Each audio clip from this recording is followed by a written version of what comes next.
that Latin America's fashion industry is projected to grow by over 6% annually, driven by an increased demand for sustainable and culturally rich designs all over the world. With such immense potential, how can brands from Colombia and Latin America position themselves to conquer global markets? I'm Diana Lunareja, marketing and communication expert for fashion brands, and today we have the honor of talking with Mark Bolton, a distinguished expert in global fashion markets. We'll delve into internationalization strategies for Latin American and Colombian fashion brands. So first, let me tell you about Mark. Mark Bolton is a renowned authority in the global fashion industry with over 2 decades of experience in international market expansion and brand development. He has collaborated with leading fashion houses to successfully penetrate new markets and has been instrumental in promoting sustainable and ethical fashion practices in fashion houses worldwide. Mark's insights have been also featured in top publications, and he is a sought-after speaker in international fashion forums. We are so happy to have you here, Mark. Welcome.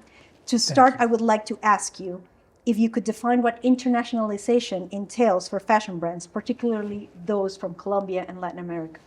So internationalization is a very broad term. I always profess to the brands that we work with that really we need to do this strategically and one step at a time. So I'd like to be very strategic, I'd like to be very specific and move with data and with conscious movements so we're not making any mistakes in the future. So I think any brand that wants to go into any new territory needs to have the education, needs to rely on the data, and of course, it has to come from the heart. That's where I want to be, that's where I need to be. So I think it's very important to mix the emotion and certainly move in with the amount of data and the amount of emotion that's going to make you successful. Now that you mentioned data, what could be like the key indicators that brands should consider when they're thinking of, if I'm ready to go into international markets? So one of the things that we get a lot of feedback is that, we get a lot of sales on our website from this specific territory. It's not always the best point of data, because really, that could be an apparition. It could be people from, let's say, Colombia that live in the UK that love Colombian brands, but that doesn't necessarily mean that business is going to grow there. So there are many other data points. How is your competition doing in that territory? Who is your competition? What type of stores are you penetrating and are you doing well with in your present territory? Do they exist in the territory that you're trying to get into? So again, knowledge is king. And knowledge allows you not to make mistakes because mistakes are frustrating and most importantly, not cost effective for business. So my advice is always to look at all the data points, not just one, and understand. And there's so much communication and information that's available to fashion brands presently, which wasn't there in the past.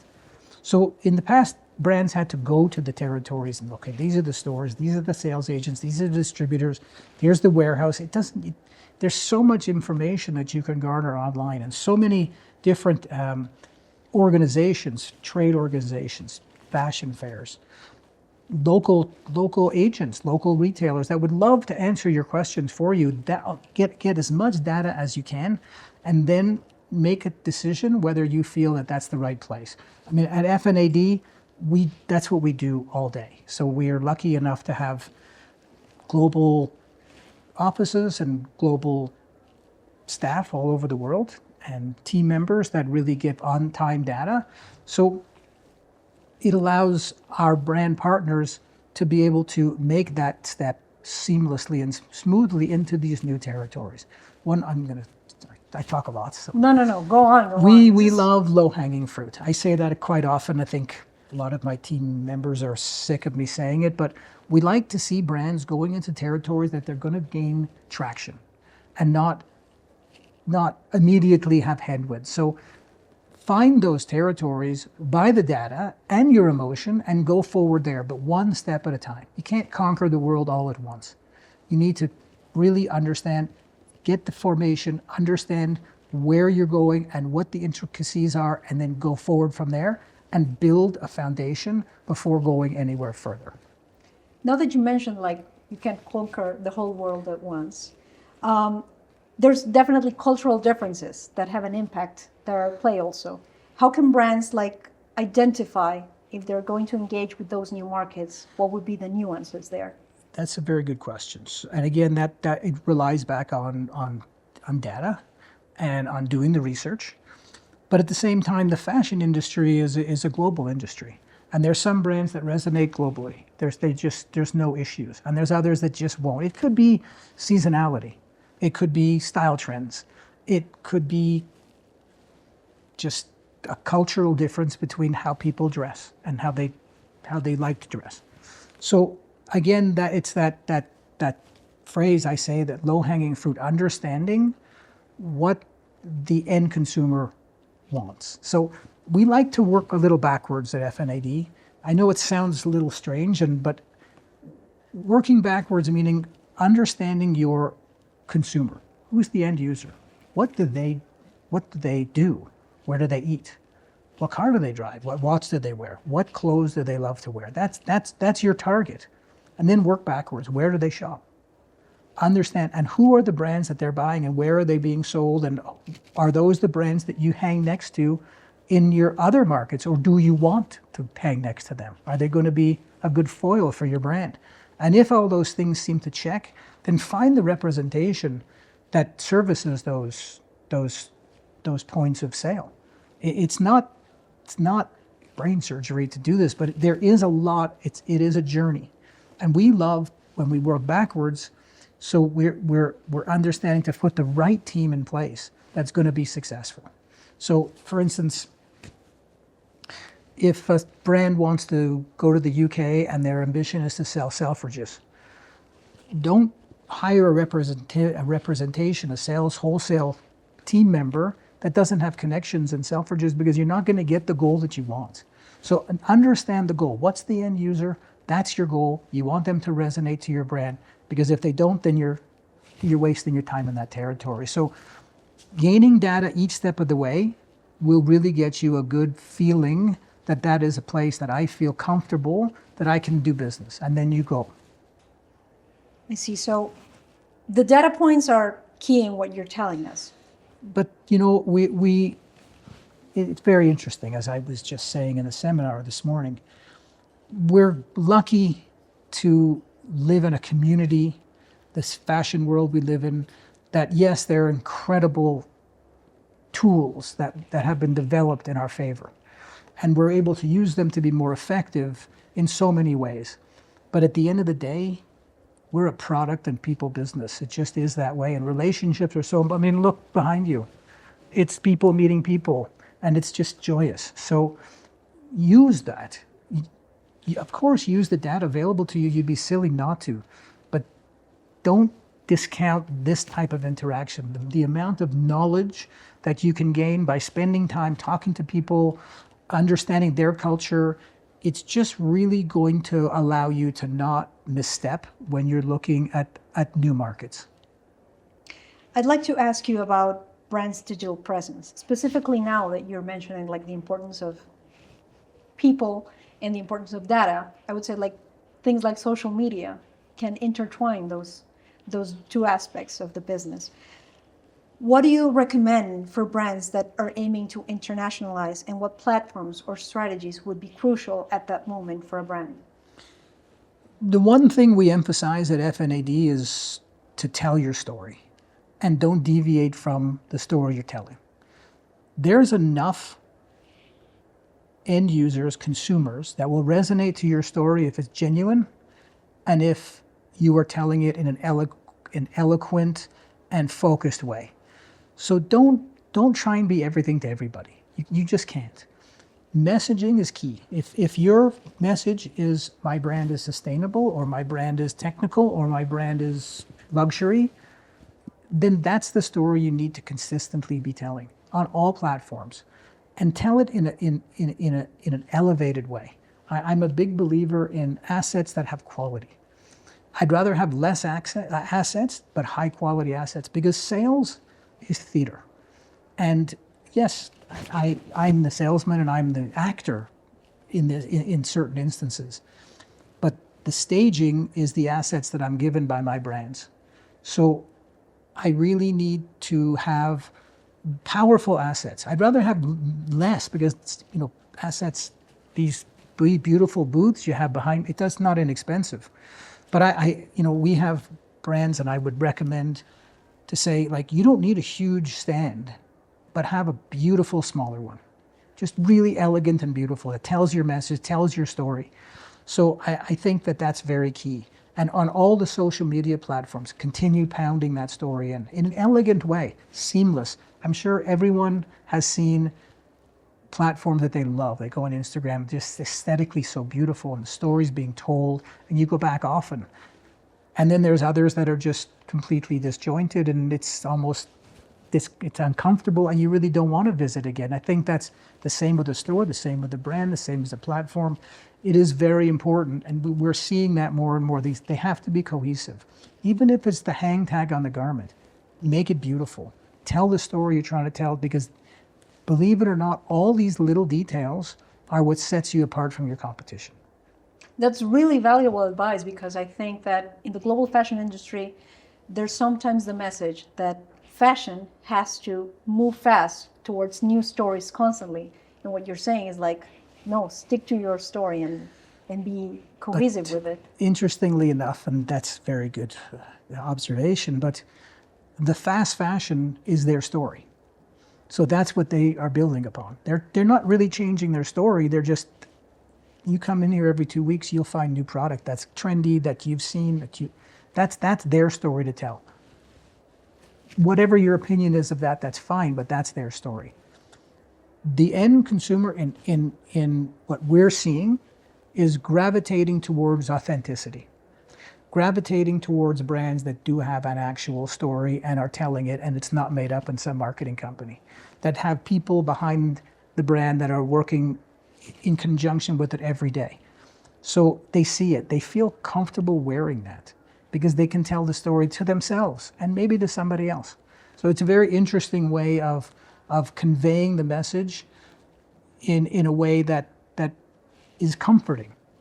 And they wear the scarf, and they know the designer, and they know what the designer feels and thinks, and maybe they know a little bit about her husband and know where she lives, and it's a connection.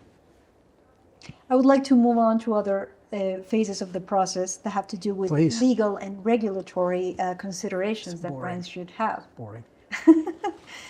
You don't want to talk about it? No, of course.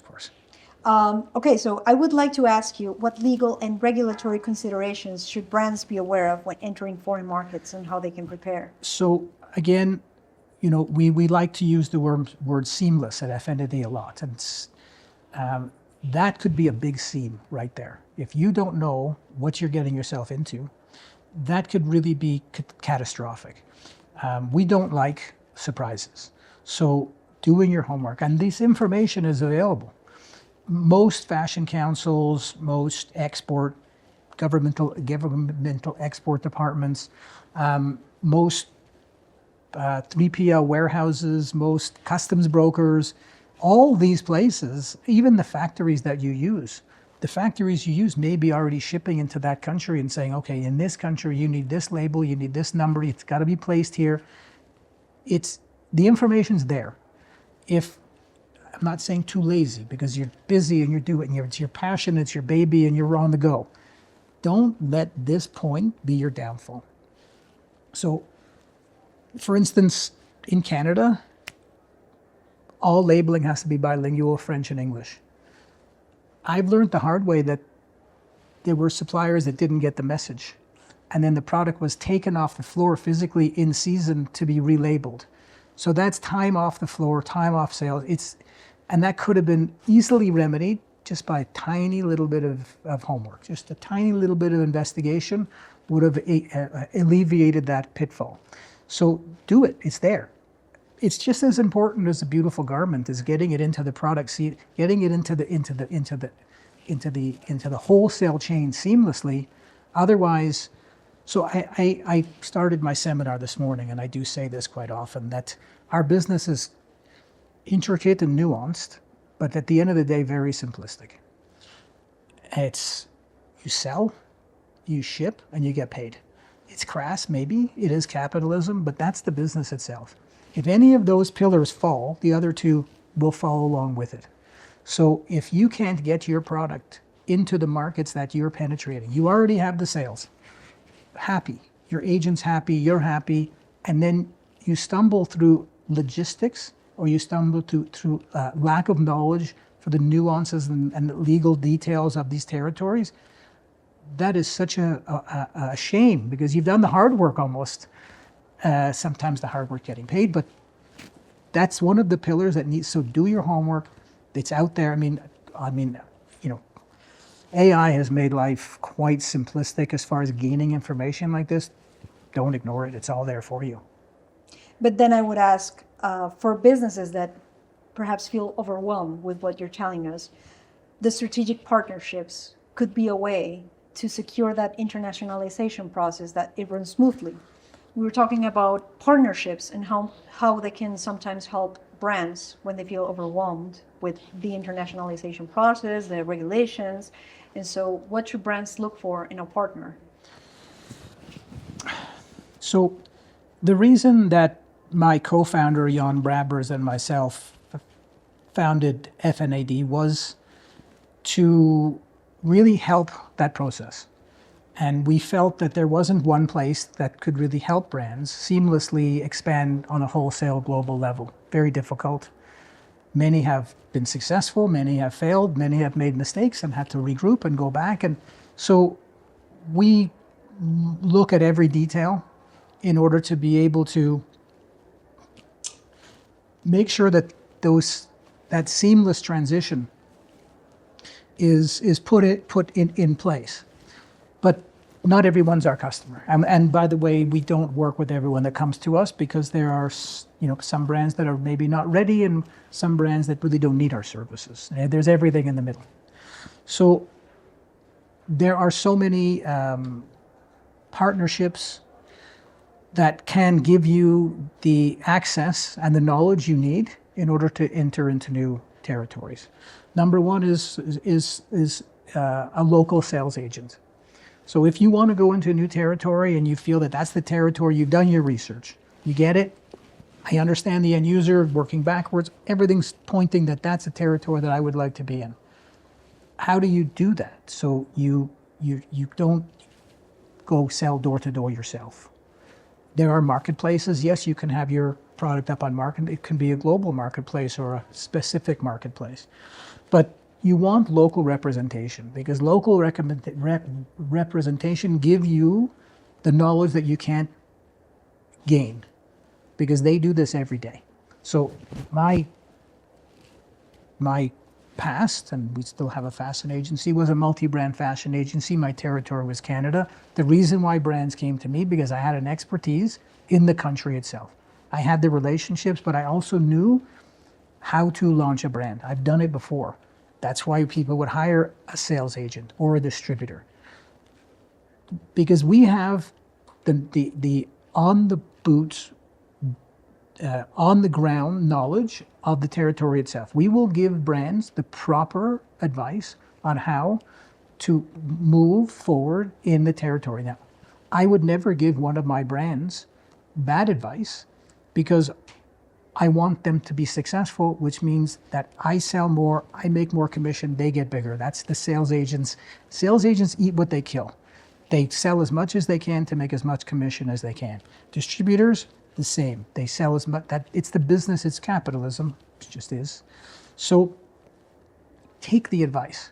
Understand, you don't have to say yes to everything. If maybe a brand tells you that, you know, we have to do this fashion fair because it's fantastic in my territory, and maybe it's not in your budget, keep it in mind. You don't have to say yes to everything, but local information is so key to being able to, globalization is such a fantastic word, and it sounds so lucrative, and it's just really exciting. But it's really done one territory at a time, focusing, planting trees, not flowers, making sure that it's a foundation that you're putting with the partnerships you have. And the partners should be ones that are rowing in the same direction as you.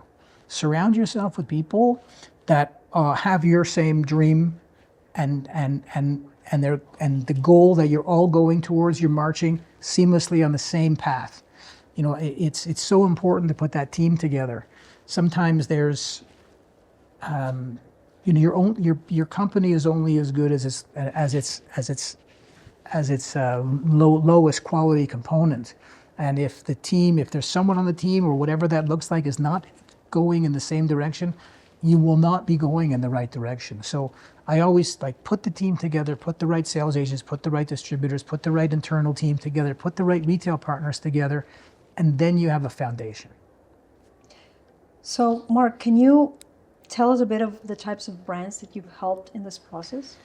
So we've worked with hundreds. I mean, the company FashionNet Antondale. Antondale was a company we purchased. Anton had been doing this for 30 years. So there's hundreds of brands, big and small and everything in between. But I can give you a couple of examples. So, we work with a company called Centric Brands, which is a multi-billion-dollar company based in New York, and they have so many different brands under their umbrella, and it's incredible. Under Armour and Coach and on amazing brands that they have. So we work with a handful of their brands. We work with Robert Graham, we work with Guess, we work with Coach, we work with a handful of their labels, and we help them globalize their business. So what we do is, in territories that they're not represented, we find them representation. They don't need us to teach them how to cost product or market product or move product around the world. They got it. They could teach anybody. They're really very successful. But what they need from us is the proper representation in the territories that they can't find themselves. That's our expertise. And then other instances, we have a brand called Monica Lee. Monica was, or is, a instructor in a fashion institute in California. And we started from scratch with her. I mean, she had a brand, but there was no materials, there was no website, there was no lookbooks, there was no line sheets, there was no cohesive seasonality, there was no line built. And we worked with her from scratch. And now she's represented in Europe and growing, and we did everything in between. And it was really fun. She's lovely. Unfortunately, the fires caught her out and she had to move out of her house. She's a little disorganized presently. But, those are two polar opposites of brands that we work with. And then there's everything in between. So everyone's at a different trajectory. Everyone has different ambitions. And our partnerships are bespoke. Each one of them is different depending on the needs of the brands. That is a good thing to say for fashion brands in Colombia, because as you've seen, we have brands that are expanding in very different sizes. We have very big brands and we have small, very boutique brands who are focused on, a more niche product, but they also have the potential to take advantage of the advice that you're giving us. At Inexmedia, we are committed to supporting the internationalization of Colombian fashion brands. For instance, in 2024, we launched our non-stop program to promote the internationalization and strengthening of 65 brands across 7 regions in Colombia. And additionally, during Colombia Moda that year, we facilitated the participation of over 600 brands, marking the highest occupancy in the event's history. We also had 235 international buyers from 20 countries, 30% of whom were first-time attendees. Mark, telling you this because I would like to know how can organizations like Inexmedia further assist brands in this process of expanding to international markets? So firstly, my compliments. That's amazing. So congratulations. That's a lot of hard work. Your team's amazing, by the way. It's just my compliments all around. I've only been here for 2 days. It's spectacular. That's great to hear. And everyone's so friendly and nice. And I go to shake their hand and they hug me. So I'm not understanding that Colombians are very, it's wonderful. The cultural differences. It's great. I love hugging, so I'm all over that. So it was very, very nice. But you don't want to be the best kept secret in fashion, because you don't need to be the best kept secret in fashion. So I think, we work with other fashion fairs. We work with SIF, with Magic, we work with Project, we work with many different fashion fairs globally, and they have the same challenges. But the interesting thing is that I do believe that how do I put it? If more people knew what you were doing here, the more attention and the more international buyers you would get. And in order to do that, there is a lot of work to be done, obviously. There's a lot of marketing and public relations and word of mouth and getting out there and doing this. But I think it's powerful what you're doing. And you have organizations here that are really, really strategic on getting the word out. So, you know, what I've seen is going and having pavilions and other fashion fairs globally to let international buyers know that this is what's going on here in Colombia. Here are the 30 brands that and they'll go, but I can guarantee you, 9 out of 10 are going to go, well, wow, really? Like, I have to check this out, because a retailer or a buyer, the same thing, they don't want to be like everybody else, because why? Then you're not special at all. They're always looking for newness, the power of new. We work with somebody that I've worked with for very, very many years. He's one of our advisors and a mentor of mine, and he was a buyer for many, many years in the menswear field. And he, very successful, well-known guy. His name is Jeff Farbstein, and he would profess to his buyers all the time, it's the power of new that drives the customers into our stores. And the stores are magnificent. The power of new. That's lovely. So retailers want it. We need to give it to them. But how do we get them to come and see what you have to offer?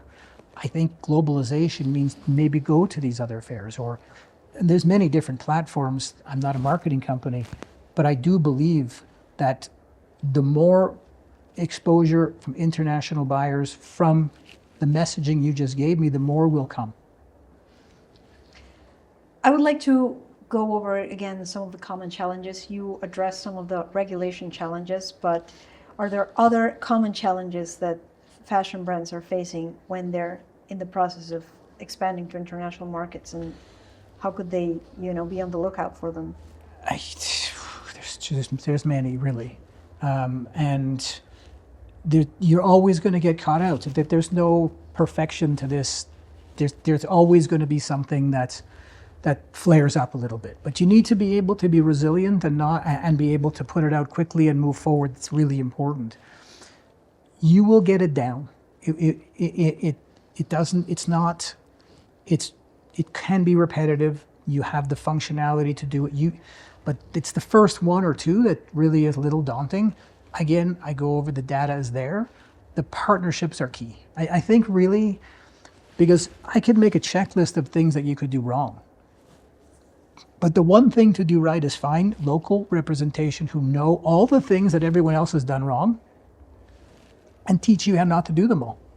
So when a brand comes to, again, I go back to my sales agency days, when a brand would come to me, coming into Canada, I would not want them at all to have any stress or any headwinds.